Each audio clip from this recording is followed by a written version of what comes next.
한국이 노벨상을 돈 주고 샀다며 한국 문학은 일본의 발끝도 못 따라오는데 웬 노벨상? 한국 문학가 한강이 노벨상을 탄 것에 대해 일본과 중국에서 시위가 일어나고 있습니다. 그들은 한국이 돈으로 노벨위원회를 매수했다며 전 세계의 뉴스를 보도하고 있는데요. 일본의 저명한 문학평론가는 무라카미 하루키가 있는 한 한국에선 절대 이보다 우수한 작품이 나올 수 없다고 분노를 표출하고 있습니다. 어떤 사연인지 만나볼까요? 안녕하세요. 저는 도쿄에서 문학평론가로 활동하고 있는 타나카 케이스케입니다. 나이 48, 중년이라 불리는 나이지만 문학에 대한 열정만큼은 여전히 청년이라고 자부할 수 있죠. 특히 일본의 자랑스러운 위인인 무라카미 하루키의 작품을 대할 때면 말이에요. 이날도 저는 아침에 일어나 평소와 같이 커피를 내리며 하루를 시작했습니다. 오늘은 노벨상 수상이 있는 날이에요. 갑자기 들이닥친 긴장감에 창밖 도쿄의 분주한 거리를 바라보는데 왠지 모를 불안감이 스치더라고요. 휴대폰을 집어들었죠. 그리고 그 순간 제 세상이 무너져 내렸습니다. 한국 작가 한강 노벨 문학상 수상, 아시아 최초 한국 여성 작가 노벨상 수상.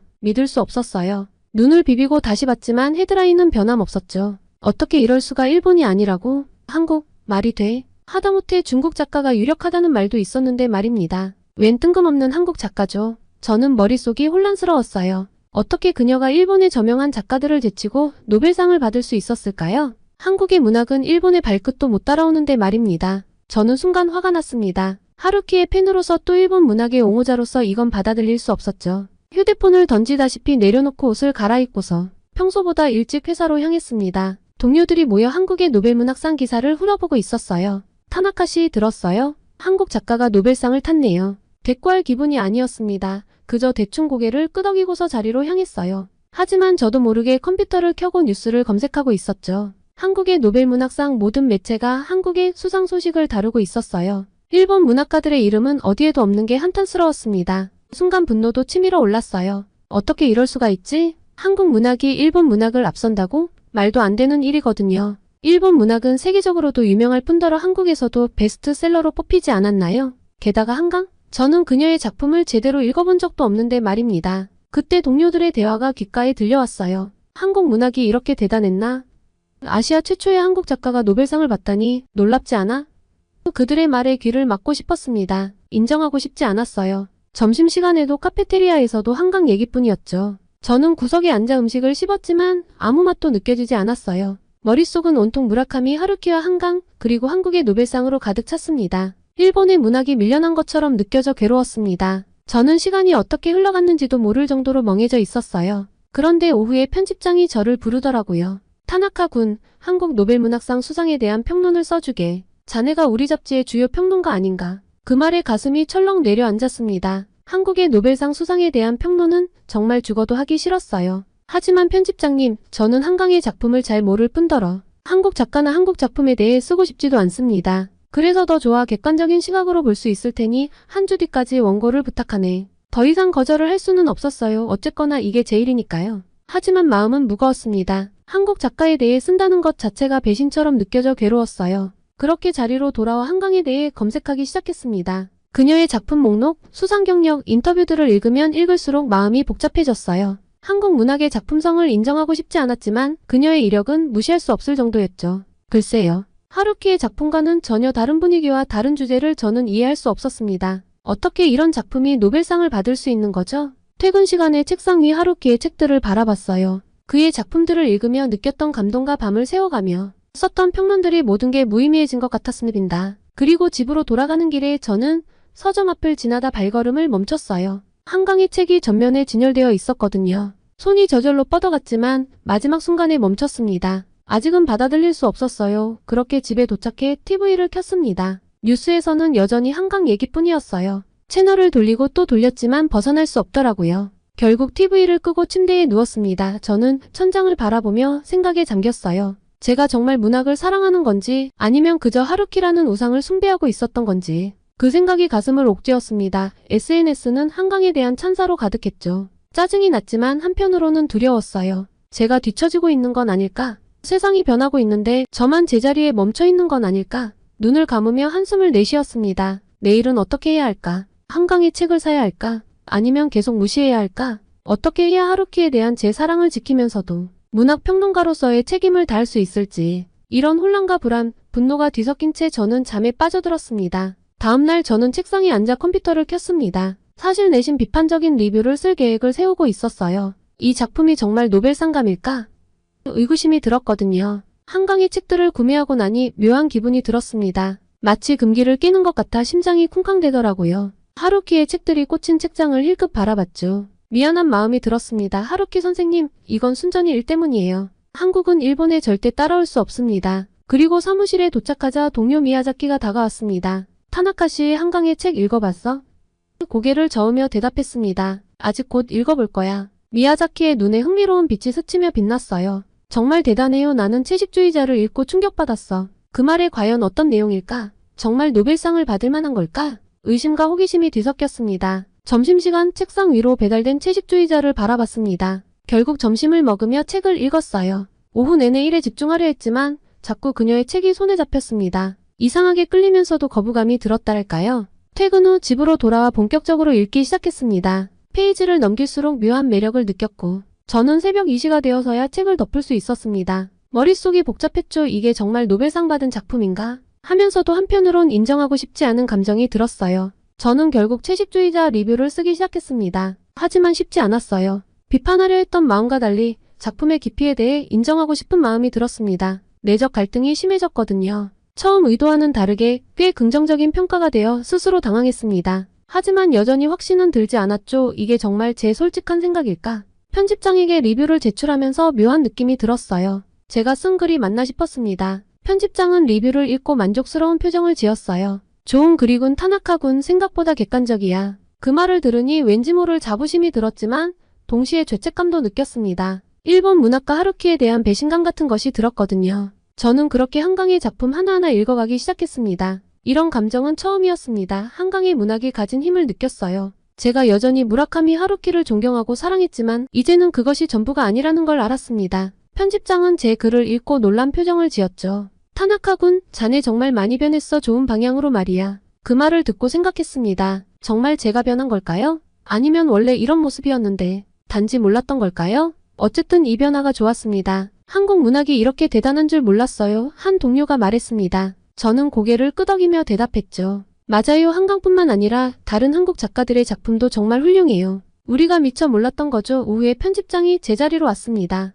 타나카군, 한국 문학 특집을 준비하고 있는데 자네가 맡아줬으면 해. 그 말을 듣고 가슴이 벅차올랐습니다. 제가 한국 문학을 일본에 소개할 수 있다니 이런 영광이 있을까요? 저는 퇴근 후에 서점에 들렀습니다. 한국 문학 코너로 향했죠. 이제는 한강 외에도 다른 한국 작가들의 이름이 눈에 들어오더라고요. 그들의 책을 하나둘 집어들며 생각했습니다. 이 모든 걸 놓치고 있었다니 제 스스로에게 평론가 자격이 없다고 생각까지 미치자 괴롭고 부끄러웠어요. 전 집에 돌아와서 한국 문학 특집을 위한 기사를 쓰기 시작했죠. 저도 모르게 손가락이 키보드 위를 춤추듯 움직였어요. 글을 쓰면서 한국 문학의 깊이와 다양성에 대해 더욱 깊이 이해하게 되었습니다. 한국인들의 틀을 깬 사고방식과 문체나 글 묘사는 경외심을 불러일으키며 저를 감탄하게 했어요. 한국 문학은 단순히 아시아의 한 국가의 문학이 아닙니다. 그것은 인류 보편적인 가치와 감정을 다루는 세계 문학입니다. 제가 쓴 문장을 읽으며 가슴이 뭉클해졌어요. 이제야 진정한 문학의 의미를 깨달은 것 같았죠. 한국 노벨 문학상 수상 직후부터 문학계는 그야말로 폭풍의 한가운데 있었어요.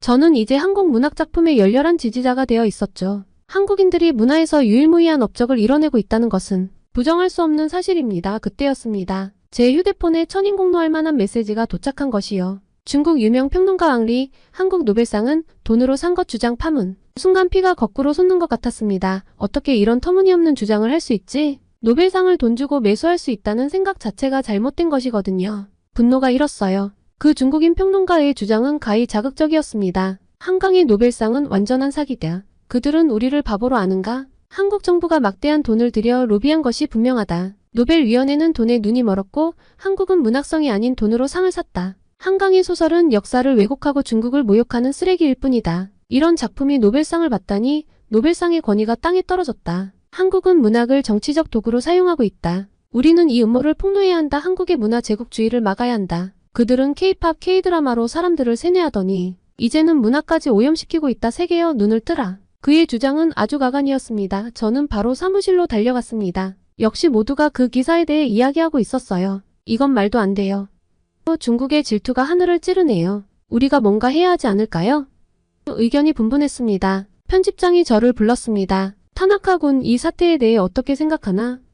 잠시 고민하다 대답했습니다. 편집장님, 당연히 터무니없는 말이죠. 제가 직접 이 주장의 진위를 파헤쳐 보겠습니다. 편집장은 흔쾌히 승낙했어요. 그 즉시 재조사가 시작되었습니다. 먼저 노벨위원회 관계자들과 연락을 취했어요. 쉽지 않았지만 끈질긴 노력 끝에 한 관계자와 통화할 수 있었습니다. 우린 매년 그런 터무니없는 주장들을 듣죠. 노벨상의 권위는 그런 하찮은 소문에 연연치 않아요. 한국 문학가의 수상은 순전히 그녀의 문학성 때문입니다. 그 어떤 외부 요인도 개입되지 않았어요. 다음으로 세계 각국의 문학 평론가들을 접촉했죠. 프랑스의 가장 권위 있는 문학 잡지 중 하나인 NRF의 저명한 평론가 피에르는 이렇게 말했습니다. 한강의 작품은 인간 존재의 본질을 파고듭니다. 한국 문학은 국경을 초월합니다. 미국의 유명한 문학 잡지인 페리스 리뷰의 평론가 제시카도 한강을 옹호했습니다. 한국 작가 한강의 작품들은 최고의 소설 중 하나입니다. 한국의 노벨 문학상은 당연한 결과죠. 하지만 황리의 주장을 지지하는 목소리도 있었어요. 중국의 또 다른 평론가 장 웨이는 이렇게 말했습니다. 한국 정부가 막대한 자금을 투자해 노벨상 로비를 했다는 소문은 사실입니다. 이는 조사해볼 가치가 있죠. 전혀 근거가 없는 말에 화가 났지만 객관성을 유지하려 노력했습니다. 모든 의견을 경청하고 기록했어요. 조사 끝에 저는 방대한 보고서를 작성했습니다. 결론은 명확했죠. 정해진 결과였지만 논리적으로 반박할 수 있었습니다. 한국의 노벨 문학상 수상은 순전히 한강의 문학적 업적 때문이에요. 그 어떤 금전적 거래나 정치적 로비의 흔적도 찾을 수 없었어요. 바로 보고서를 발표하자 문학계가 술렁였습니다. 많은 이들이 재조사 결과를 지지했고 한국에 대한 옹호의 목소리가 더욱 커졌어요. 하지만 황리는 물러서지 않았습니다. 그는 자신의 SNS에 이렇게 썼습니다. 타나카의 보고서는 편향되었다. 그는 한국 문학의 주구에 불과하다. 정말 웃기지도 않는 소리입니다. 제가 무라카미 하루키의 빠돌이이며 일본 문학을 찬양하는 제 지난 글들이 모든 것들을 증명할 수 있거든요. 그때 편집장이 왕리와 공개 토론을 해보는 것을 제안했습니다. 흔쾌히 수락했죠. 바로 열린 온라인 화상 회의실은 전 세계의 문학 팬들로 가득 찼습니다. 왕리가 먼저 입을 열었어요. 한강의 작품은 과대평가되었습니다. 이번 한국의 노벨상 수상은 정치적 결정일 뿐입니다. 저는 여유롭게 대답했어요. 한강의 문학은 인간의 본질을 파고듭니다. 그녀의 작품은 국경과 문화를 초월한 보편적 가치를 담고 있어요. 이것이 바로 노벨상의 가치 아닙니까? 토론은 3시간 동안 치열하게 이어졌습니다. 왕리는 계속해서 음모론을 제기했고 저는 제가 조사한 사실들을 하나하나 제시했습니다. 마지막 발언 시간 저는 말했어요. 그녀의 문학은 우리에게 인간다움이 무엇인지 묻습니다. 이것이 바로 진정한 한국 문학의 힘입니다. 노벨상은 그저 그 가치를 인정한 것일 뿐이에요. 토론이 끝나고 투표가 이어졌습니다. 결과는 압도적이었어요. 80% 이상의 시청자가 제 주장에 동의했습니다. 처참한 결과에 왕리는 잠시 침묵하더니 이렇게 말했습니다. 당신의 열정에 감동받았습니다. 나는 다시 한강의 작품을 읽어보도록 하죠. 그 순간 온라인 채팅창이 폭발했습니다. 전 세계의 문학 팬들이 한강을 지지하는 메시지를 쏟아냈어요. 한강의 문학 만세. 아시아 문학의 자부심. 한국의 노벨상은 당연한 결과다. 왕리와의 격렬한 토론 이후 저는 깊은 안도감과 함께 묘한 흥분을 느꼈습니다. 한강의 문학성을 입증하는데 성공했다는 기쁨도 컸지만 그보다 더 큰 변화가 일본 문학계에 일어나고 있음을 직감했어요. 다음날 아침 일본 최대 일간지에 제 기사가 실렸습니다. 한국 문학은 세계를 변화시킨다. 많은 이들이 호응했고 한국에 대한 관심이 폭발적으로 증가했어요. 서점에 갔더니 한강의 책이 베스트셀러 1위를 차지하고 있더군요. 그 옆으로 다른 한국 작가들의 책도 줄지어 있었죠. 집으로 돌아오는 길 하늘을 올려다봤습니다. 별들이 유난히 밝게 빛나고 있었습니다. 마치 한강의 문학처럼 우리의 영혼을 밝히는 빛 같았습니다. 다음날 아침 사무실로 향하는 지하철에서 주변을 둘러보니 여러 사람들이 한강의 책을 읽고 있었어요. 불과 몇 주 전만 해도 상상할 수 없었던 광경이었죠. 제 가슴이 뜨거워졌습니다. 사무실에 도착하자 동료들이 저를 둘러쌌습니다. 타나카 씨 정말 대단해요. 당신 덕분에 한국 문학의 진가를 알게 됐어요. 진정한 평론가이시네요. 그들의 눈빛에서 진심 어린 존경을 느낄 수 있었습니다. 그때 편집장이 저를 불러 말했어요. 타나카 군, 자네 덕분에 우리 잡지의 위상이 크게 올랐어. 한국 문학 특집을 기획하고 싶은데 자네가 총괄해 주었으면 해. 이 제안에 가슴이 벅차올랐습니다. 드디어 제가 꿈꾸던 일을 할 수 있게 된 거예요. 특집 기획을 시작하면서 일본 문학계 전반의 변화의 조짐이 보이기 시작했습니다. 여러 문학 평론가들이 한강의 작품을 분석하는 글을 발표하기 시작했고 대학에서는 한국 현대 문학 강좌가 개설되었어요. 곧바로 도쿄에서 한국 문학의 밤 행사가 열렸습니다. 행사장은 발 디딜 틈 없이 붐볐고 참석자들의 눈빛에서 한국 문학에 대한 진정한 관심과 애정을 읽을 수 있었어요. 한국의 문학은 단순히 한국의 이야기를 넘어 인류 보편의 가치를 다루고 있습니다. 한국인들의 작품을 통해 우리는 자신의 내면을 들여다보고 인간의 존엄성에 대해 생각하게 되죠. 제 발표가 끝난 후 한올루 문학평론가가 다가와 말했어요. 타나카 씨, 당신 덕분에 우리 일본 문학계가 새로운 시각을 갖게 되었소. 한국 문학에 대한 우리의 편견을 깨는 데 큰 역할을 해주었소. 이 말에 가슴이 뭉클해졌습니다. 제가 정말 의미 있는 일을 하고 있다는 확신이 들었습니다. 그러나 모든 것이 순탄했던 것은 아닙니다. 일부 보수적인 문인들은 여전히 한국 문학의 가치를 인정하지 않았고 일본 문학의 정체성을 잃게 될 것이라며 비판의 목소리를 높였거든요. 하지만 이러한 반발은 오히려 한국 문학에 대한 관심을 더욱 증폭시키는 결과를 낳게 되죠. 논쟁이 벌어질수록 더 많은 사람들이 한국 작품을 직접 읽어보고자 했고 그 과정에서 한국 문학의 깊이와 아름다움을 발견하게 되었어요. 어제 한 젊은 작가가 저를 찾아왔습니다. 타나카 선배님, 저는 한강의 작품에 깊은 영감을 받아 새로운 소설을 쓰기 시작했어요. 한국의 문학 기법을 일본의 정서와 결합해보려고 합니다. 이 말을 들으며 문학의 경계가 허물어지고 있음을 실감했어요. 한국 문학은 이제 일본 문학에 새로운 활력을 불어넣는 촉매제가 되고 있었습니다. 출판계에서도 변화가 일어나고 있다고 하더군요. 한국 문학 작품의 번역과 출판이 급증했고 한국어를 배우려는 사람들도 늘어났다고요. 서점에는 한국 문학 코너가 별도로 마련되었고 항상 많은 사람들로 붐빕니다. 한국이 이런 변화의 중심에 서 있다는 사실이 저를 압도했습니다. 한국 문학의 힘은 단순히 아름다운 문장이나 흥미로운 이야기에 있는 것이 아니라 인간의 마음을 움직이고 세상을 바라보는 시각을 바꾸는 데 특화되어 있죠. 이 깨달음을 바탕으로 저는 지금 한국 문학 새로운 지평을 열다라는 제목의 책을 쓰기 시작했어요. 이 책에서 저는 한강을 비롯한 여러 한국 작가들의 작품을 분석하고 그들의 문학이 어떻게 일본 문학계에 새로운 바람을 일으켰는지 서술하고자 합니다. 책이 출판되어 성공하면 저는 일본과 한국을 오가며 강연을 하고 싶군요. 강연을 통해 저는 양국의 문학이 서로 영향을 주고받으며 발전할 수 있다는 메시지를 전하고 싶습니다. 편집장이 저를 불러 말했습니다. 타나카-군, 자네를 우리 잡지의 아시아 문학 섹션 책임자로 임명하고 싶네. 한국 문학을 중점으로 각 아시아의 문학을 소개하는 역할을 맡아주게. 이 제안에 저는 주저없이 승낙했습니다. 이제 제 시야는 한국을 넘어 아시아 전체로 확장되고 있었거든요. 모두 한국이 영감을 준 덕분입니다. 저는 집으로 돌아와 책장을 바라보았습니다. 하루키의 책들과 한강의 책들이 나란히 꽂혀있는 모습이 눈에 들어왔습니다. 그 광경이 마치 제 인생의 여정을 보여주는 것 같았어요. 창밖을 바라보니 밤하늘의 별들이 반짝이고 있었습니다. 문득 한강의 소년이 온다의 한 구절이 떠올랐습니다. 우리는 별이 되어 다시 만날 거예요. 그래요. 문학은 우리를 별처럼 빛나게 하고 서로 다른 우리를 하나로 연결해주는 힘이 있어요. 이제 저는 그 빛나는 별들을 더 많은 사람들에게 보여주는 안내자가 되기로 했습니다. 한강으로 시작된 저의 여정은 이제 더 넓은 세계를 향해 나아가고자 합니다. 그리고 이 여정에서 저는 매일 새로운 감동과 깨달음을 얻고 있죠. 한국 고유의 문화는 저에게 행운을 가져다 주었어요. 저는 한국 문학 특집을 준비하면서 여러 한국 작가들과 인터뷰를 진행도 하고자 합니다. 한국인들과 인터뷰를 할 때면 종종 놀라곤 합니다. 그들은 타국에 열등감이 없죠. 오직 자신들과 자국의 발전만을 위해 싸웁니다. 한 한국인이 말하더군요. 문학은 국경을 초월하는 힘이 있어요. 한국의 작품들이 일본인들의 마음을 움직일 수 있다는 사실이 정말 기쁩니다. 이 말에 크게 공감했습니다. 문학은 정말 강력한 힘을 가지고 있었어요.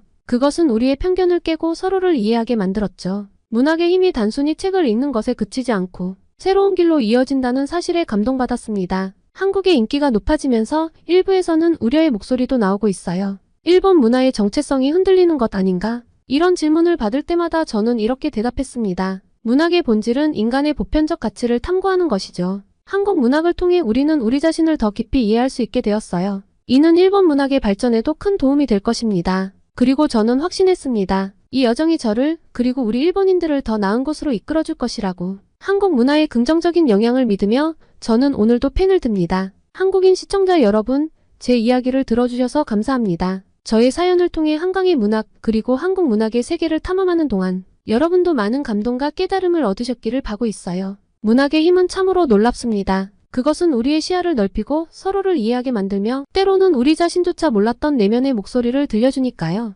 무라카미 하루키만 찬양하며 일본 문학의 우수성만을 고집했던 제가 이렇게 한국에 의해 달라진 변화처럼 모두 새로운 문학을 통해 성장하고 변화할 수 있습니다. 한국 노벨상 수상에 대한 전 세계의 관심과 열정이 이 이야기를 완성했네요. 각자의 마음속에 어떤 울림이 남았는지 어떤 생각들이 피어났는지 궁금합니다. 댓글로 남겨주시면 제가 번역기를 돌리며 읽어보도록 할게요. 저의 이야기가 여러분의 일상에 작은 빛이 되었기를 그리고 앞으로 더 다양한 문학 작품을 만나는 계기가 되었기를 바랍니다. 다시 한번 노벨 문학상 수상을 축하드립니다. 한국 여러분의 삶에 언제나 여러분만의 훌륭한 문학이 있기를 바라며 제 사연은 여기까지입니다. 시청해주셔서 감사합니다. 그게 무슨 말씀이세요? 한국의 방산 수출액이 지난 5년간 100%나 증가했다고요? 여기 일본의 경제신문 편집실. 신입 여기자가 데스크에서 던져준 자료를 들고 놀라서 말을 제대로 잇지 못하고 있습니다. 최근 미국에서 분석한 자료를 토대로 한국을 취재하라는 지시를 받았는데 자료를 받자마자 얼어버렸다고 합니다. 대체 무슨 사연일까요? 오늘의 사연 시작합니다. 안녕하세요. 저는 마츠모토 하루나라고 하고 일본 경제신문에 입사한 지 이제 6개월째인 신입기자입니다. 대학교를 거쳐서 바로 취직을 했기 때문에 솔직히 아직 세상을 잘 모르는 햇병아리예요. 그런 제게 엄청난 임무가 주어졌습니다. 바로 한국 출장이었어요. 선배 기자님과 함께 가는 출장이긴 하지만 꽤 큰 특집 기사의 일원이 된다는 사실은 너무 떨렸습니다. 그런데 한편으로는 걱정도 좀 됐어요. 난생 처음 외국에 가는 거라 걱정이 되냐고 주변에서 물었지만 사실 한국에 간다는 것 자체가 걱정스러웠습니다. 이런 이야기를 한국 분들이 들으시면 화가 나실 텐데요. 사실 전 어렸을 때부터 할아버지의 영향을 많이 받았어요. 할아버지는 항상 한국에 대해 안 좋은 말씀을 하셨죠. 하루나 한국은 우리나라보다 열등한 나라야. 우리가 그들에게 엄청난 가르침을 주었지. 이런 말씀을 자주 하셨어요. 그때마다 저는 고개를 끄덕이며 할아버지의 말씀을 곱씹었죠. 그래서 그런지 저는 일본을 휩쓴 한류 열풍에도 좀 무관심했습니다. 뉴스에서 한국 얘기가 나오면 대충 듣고 넘기곤 했죠. 물론 지금 일본에서 한국 문화가 굉장히 인기가 좋다는 건 잘 알아요. 하지만 그저 연예 산업이 좀 발달한 정도겠지 생각했어요. 어차피 우리보다 못한 나라라고 여겼으니까요. 그런데 이런 제 생각이 흔들리는 일이 생겼습니다. 그날 아침은 지금도 생생하네요. 아침부터 평소와 다름없이 사무실에 출근했는데 데스크에서 저를 불렀어요. 하루나 씨, 이리 와보세요. 데스크 차장님의 목소리는 평소와 달리 긴박해 보였어요. 저는 긴장된 마음으로 차장님 앞으로 갔죠. 이 보고서 좀 봐요. 차장님이 건네준 보고서를 받아들고 훑어보는데 저도 모르게 눈이 커졌어요. 한국의 R&D 투자 세계 5위. 한국 방산 수출 급증, 일본을 거절한 호주, 한국을 선택하다. 제 눈을 의심할 수밖에 없었어요. 이게 무슨 말도 안 되는 소리인가 싶었죠. 차장님, 이게 정말인가요? 제 목소리에 의심이 가득 묻어났어요. 차장님은 고개를 끄덕이셨죠. 네, 미국의 유명한 경제연구소에서 나온 보고서예요. 우리도 처음엔 믿기 힘들었지만 사실이니 이에 대해서 기사가 나가야 해요. 저는 여전히 믿기지 않았어요. 한국이 우리나라를 앞선다고요? 그것도 첨단 기술 분야에서? 방산 분야에서? 하루나 씨, 이번에 한국에 가서 이 내용을 취재해 오세요. 차장님의 말씀에 저는 깜짝 놀랐어요. 제가 한국에 간다고요? 저요? 하지만 저는 아직 해외 취재 경험이 없는데 괜찮을까요? 제 목소리가 떨렸어요. 솔직히 무서웠거든요. 한 번도 가본 적 없는 나라, 그것도 항상 안 좋게 들어왔던 한국에 간다니. 우선 선배 기자와 2인 1조 취재니까 걱정하지 말고. 하루나 씨를 보내는 이유가 있어요. 한국이 처음이잖아. 신선한 시각으로 한국을 바라볼 수 있을 거예요. 게다가 젊은 세대의 관점도 필요하고요. 차장님의 말씀에 저는 할 말을 잃었어요. 거절하고 싶었지만 신입 기자인 제가 거절할 수 있는 상황이 아니었죠. 알겠습니다. 최선을 다하겠습니다. 떨리는 목소리로 대답했어요. 차장님은 미소를 지으며 말씀하셨죠. 좋아요. 일주일 후에 출발하세요. 그때까지 한국에 대해 공부도 좀 하고 준비 잘하고요. 제자리로 돌아오는 발걸음이 무거웠어요. 머릿속이 복잡했죠. 한국에 대한 선입견, 할아버지의 말씀, 그리고 방금 본 충격적인 보고서. 이 모든 것들이 뒤엉켜 있었어요. 집에 돌아와서도 마음이 진정되지 않았어요. 심란한 마음이었지만 제게 주어진 일을 등한시할 수 없으니 한국에 대해 공부를 시작했습니다. 일주일 동안 한국에 대해 공부했어요. 인터넷으로 찾아보니 한류 말고도 여러 분야에서 두각을 나타내고 있더라고요. 하지만 여전히 의심이 가득했어요. 이런 것들은 다 과장된 거겠지. 원래 어떤 조사나 연구는 어떤 관점에서 하느냐에 따라 달라져. 그렇게 생각하며 스스로를 위로했죠. 그리고 한국으로 떠나는 날을 맞이했습니다. 공항으로 향하는 차 안에서 저는 창밖을 바라보며 많은 생각을 했어요. 한국이 그렇게 대단한 나라라면 나는 왜 모르고 살았을까? 내가 배웠던 역사나 경제 관련 공부에서는 왜 한국을 제대로 언급하지도 않았을까? 비행기에 오르면서 마음을 다잡았어요. 저는 기자잖아요. 객관적으로 바라보자. 편견 없이 사실만을 보자. 그렇게 다짐하면서도 제 마음 한구석에는 여전히 의구심이 자리 잡고 있었죠. 하지만 이 의구심은 한국에 도착한 지 얼마 되지 않아 하나씩 무너지기 시작했어요. 인천공항에 도착했을 때부터 놀라움의 연속이었죠. 일본의 공항과는 뭔가 달랐거든요. 더 현대적이고 세련된 느낌이 들었어요. 하지만 그때까지만 해도 저는 여전히 의심의 눈초리를 거두지 않았어요. 겉모습만 그럴듯하게 꾸며놓은 거겠지라고 생각했죠. 인천과 서울의 화려한 모습도 도쿄와는 왠지 달랐습니다. 도쿄는 뭔가 칙칙하고 갑갑한 느낌인데 고층 빌딩이 똑같이 많지만 한국은 뭔가 생기가 넘치는 느낌이었는데요. 한국을 여러 번 온 선배는 이미 들떠서 신나하더라고요. 저도 뭔가 들뜨려 있는데 마음을 애써 다잡았죠. 취재에만 집중하기로 했습니다. 시간이 없으니 빠르게 움직여야 했죠. 첫 번째 취재지는 한국의 대표적인 R&D 연구센터였어요. 현대적인 건물 외관에 촌뜨기처럼 두리번거리고 있는데 미리 연락해둔 담당자분이 나왔습니다. 안내를 받으며 설명을 듣기 시작했죠. 담당자가 한국의 R&D 투자에 대해 설명해주기 시작했어요. 한국의 R&D 투자는 세계 5위 수준입니다. 그 말을 듣고 저는 깜짝 놀랐어요. 정말인가요? 그게 가능한 일인가요? 제가 의심스러운 눈초리로 물었죠. 담당자는 미소를 지으며 계속 설명했어요. 네, 유네스코 자료에 따르면 한국의 R&D 지출이 790억 달러로 전 세계에서 5위를 기록했습니다. 프랑스와 영국 같은 전통적인 유럽 선진국들을 앞섰죠. 우리 앞에는 미국, 중국, 일본, 독일뿐입니다. 빠르게 탑5 안에 들어간 거죠. 저는 여전히 믿기 힘들었어요. 하지만 한국은 인구도 적고 영토도 작고 자원도 부족하지 않나요? 어떻게 그런 성과를 낼 수 있죠? 담당자는 고개를 끄덕이며 말했어요. 맞아요. 많은 전문가들도 이 수치가 말이 안 된다고 했죠. 다른 선진국들은 모두 뭔가 치트키가 있어요. 인구, 영토, 자원 등등. 하지만 한국은 그중 뭐 하나 없죠. 그래서 더 놀라운 겁니다. 그의 설명을 들으며 저는 점점 더 혼란스러워졌어요. 만약 이게 사실이라면 정말 대단한 일이구나. 라는 생각이 들었죠. 담당자는 마지막으로 이렇게 덧붙였어요. R&D 투자는 국가의 미래를 좌우합니다. 이 순위는 앞으로 수십 년, 어쩌면 100년 이상 변하지 않을 수 있어요. 한국이 이 자리를 지키고 있다는 건 앞으로도 계속 선진국의 대열에서 멀어지지 않을 거란 뜻이에요. 더 발전할 일만 남았다고 봅니다. 이 말을 듣고 저는 깊은 생각에 빠졌어요. 한국이 정말 이렇게 대단한 나라였나? 그동안 제가 얼마나 편견에 사로잡혀 있었는지 깨닫기 시작했습니다. 다음 날은 한국의 방산업체를 더 자세히 취재하기로 했어요. 아침부터 큰 방산업체를 방문했는데 그곳에서 본 것들은 정말 충격적이었어요. 먼저 K9 자주포 생산 라인을 봤는데요. 담당자가 자신감 넘치는 목소리로 설명하더라고요. 우리 K9 자주포는 호주에서 30대를 수출했죠. 약 9천억 원 규모였습니다. 여기에 K10 탄약 운반 장갑차 15대도 포함됐었죠. 그리고 곧 루마니아와도 수출이 이루어질 예정입니다. 그 말을 듣고 눈이 휘둥그레졌어요. 일본이 호주와 잠수함 계약을 하지 못했다는 걸 알고 있었거든요. 한국이 그 까다로운 호주를 상대로 이런 대규모 계약을 따냈었고 또 세계 각국에 활발히 수출을 한다니 믿기지 않았어요. 더 놀라운 건 그 다음이었어요. 담당자가 계속해서 말했죠.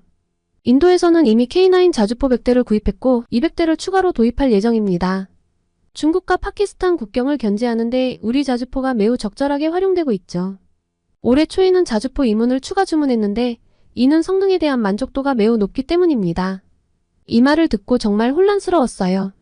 커드 국가인 호주와 인도가 한국의 무기를 선택했다니 말이 되나요? 그리고 가장 충격적인 말을 들었어요. 담당자가 자부심 가득한 표정으로 말했죠. 한국은 현재 세계 방산 수출 8위예요. 하지만 곧 이탈리아, 영국, 독일을 제치고 5위권에 들어설 겁니다. 다른 나라들의 수출 증가율은 10% 내외인데 우리는 지난 5년간 무려 177% 증가했거든요. 스톡홀름 국제평화연구소의 분석을 보면 한국의 성장세가 얼마나 놀라운지 알 수 있죠. 개인적으로 매우 자부심을 가지고 있는데 저뿐만 아니라 전 직원들이 모두 자부심을 가지고 일하고 있습니다. 이 말을 듣고 너무 놀라 말을 잇지 못했어요.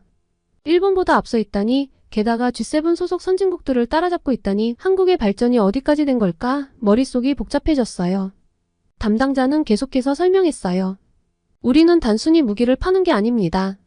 지속적인 애프터 서비스를 통해 고객 국가들의 만족도를 높이고 있어요. 이런 노력 덕분에 기존 고객들이 추가 주문을 하는 경우가 많죠. 최근에는 나토 국가들도 우리 무기에 관심을 보이고 있어요. 이 모든 이야기를 들으면서 한국 방산 산업의 발전 속도와 규모에 정말 놀랐어요. 일본의 방산 산업이 정체되어 있다는 걸 알고 있었지만 한국이 이렇게까지 앞서 나가고 있다니 놀라웠죠. 분하지만 한국의 놀라운 발전을 인정할 수밖에 없었어요. 한국이 새로운 경제 발전의 동력을 방산 분야에서 찾아가고 있다는 게 눈앞에서 선명하게 보였으니까요. 이날은 정말 충격이 컸습니다. 한국이 눈부시게 발전할 동안 일본은 무엇을 한 걸까요? 기사를 쓰려면 일본의 현실을 알아볼 필요가 있다는 생각이 들었습니다. 그래서 호텔로 돌아오자마자 노트북을 펴고 일본의 방산 산업에 대해 더 자세히 알아보기 시작했어요. 그런데 제가 발견한 내용들은 충격 그 자체였습니다. 일본 해상자위대 출신의 군사 저널리스트 몬타니 씨의 기고문을 읽게 되었는데 그 내용이 너무나 충격적이었어요. 일본의 방위 산업이 얼마나 비효율적이고 문제가 많은지를 적나라하게 비판하고 있었거든요. 먼저 일본의 방산 업체들은 정부의 보호 아래에서 경쟁 없이 안주하고 있었습니다. 전투기는 미쓰비시 중공업, 초계기는 가와사키 중공업, 중형 헬기는 호지, 중공업 비행정은 신메이와 같은 식으로 각 회사의 주력 제품을 정부가 미리 할당해주고 있다고 했죠. 이런 구조에서는 기업들이 서로 경쟁할 필요가 없으니 혁신이나 발전이 이뤄질 리 없다는 문제가 제일 컸습니다. 제 눈에도 보이는데 이걸 아무도 문제의식을 못 느꼈을까요? 게다가 계약 과정도 문제더라고요. 과거에는 수의 계약만 존재했고 지금은 경쟁 입찰이라고는 하지만 신규 업체가 진입하기 어려운 구조래요. 게다가 가격도 정상적인 계약 금액이 아니라 협의를 통해 결정된다니 이건 정말 비정상적이에요. 더 놀라운 건 이런 구조 때문에 생산성이 낮고 노력하지 않는 기업들도 안정적인 수익을 낼 수 있다는 거예요. 이건 정말 말이 안 되는 일이잖아요. 한국의 방산 기업들이 치열하게 경쟁하며 발전하는 모습과는 정반대예요. 해외 무기를 도입할 때도 문제가 있더라고요. 제조건을 구입해 국내에서 생산하려고 하는데 이렇게 하면 일반적인 수입 가격의 몇 배가 든다는 거예요. 이건 정말 엄청난 재정 낭비 아닌가요? 몬타니 씨는 일본의 방위 산업이 쇠퇴하고 있는 이유가 헌법이나 무기, 수출 3원칙 때문이 아니라 바로 이런 구조적인 문제 때문이라고 지적하고 있었어요. 그의 말에 따르면 일본산 무기는 성능이 떨어지고 사용하기 어렵고 신뢰성도 부족하대요. 그런데도 가격만큼은 세계 최고 수준이라니 이건 정말 심각한 문제죠. 가장 충격적인 건 일본의 방위 산업이 이미 한국과 중국에 밀렸다는 평가예요. 심지어 북한에게도 질 수 있다는 관측까지 나왔더라고요. 이건 정말 믿기 힘든 현실이었습니다. 이 모든 내용을 읽으면서 제 마음속에서 복잡한 감정이 일어났어요. 한편으로는 일본의 현실에 대한 절망감이 밀려왔고 다른 한편으로는 한국의 방산 산업에 대한 놀라움과 존경심이 커졌어요. 그리고 한국은 치열한 경쟁 속에서 끊임없이 혁신하고 발전하고 있는데 일본은 과거의 영광에 안주한 채 뒤처지고 있다는 사실이 너무나 뼈아팠어요. 특히 한국의 방산 수출이 급증하고 있다는 사실과 비교하면 일본의 현실은 정말 처참하다는 생각이 들었습니다. 이제야 한국이 왜 그렇게 빠르게 성장할 수 있었는지 이해가 갔어요. 끊임없는 혁신, 과감한 투자, 그리고 세계 시장을 향한 도전. 이 모든 것이 한국을 세계 4위의 방산 강국으로 만들어낸 원동력이었던 거죠. 일본의 군사 전문가도 인정한 한국의 성과를 보면서 제가 얼마나 편협한 시각을 가지고 있었는지 깨달았어요. 한국은 이미 우리가 생각하는 것 이상으로 발전해 있었고 앞으로도 계속 성장할 거라는 확신이 들었죠. 이런 현실을 마주하니 일본의 미래가 걱정되기 시작했어요. 우리도 한국처럼 변화해야 하지 않을까? 과거의 영광에 안주하지 말고 더 치열하게 경쟁하고 혁신해야 하지 않을까? 이런 생각들이 제 머릿속을 맴돌았습니다. 한국의 성공을 인정하는 게 쉽지는 않았지만 이제는 부정할 수 없는 현실이 되어버렸으니까요. 오히려 한국의 성공 사례를 배워야 한다는 생각이 들었죠. 우리도 한국처럼 변화하고 혁신해야만 세계 시장에서 경쟁력을 가질 수 있을 테니까요. 이 모든 생각들을 정리하면서 제 기사의 방향도 완전히 바뀌어야 한다는 걸 깨달았어요. 단순히 한국의 성과를 보도하는 것을 넘어 일본이 배워야 할 점들을 제시해야겠다고 마음먹었죠. 한국과 일본 두 나라의 미래를 위해 제가 할 수 있는 일이 무엇일지 깊이 고민하게 되었습니다. 취재를 모두 마친 날 저녁, 저는 좀 지쳐서 혼자 작은 식당에 들렀어요. 선배를 신경 쓰기도 싫었고 혼자 조용히 밥을 먹고 싶었거든요. 그런데 주인 아주머니가 갑자기 서비스로 음식을 더 주시는 거예요. 젊고 예쁜 사람이 외국 나와서 열심히 일하는 것 같아 더 줬어요. 많이 드세요. 이런 친절에 당황스러웠어요. 일본에서는 잘 볼 수 없는 광경이었거든요. 돈을 내려고 하니 손사래를 치시며 거절하시더라고요. 처음에는 이런 문화가 비효율적이지 않을까? 라고 생각했어요. 하지만 왠지 모를 따뜻함을 느꼈죠. 검색을 해보니 이게 바로 한국의 정이라고 하던데요.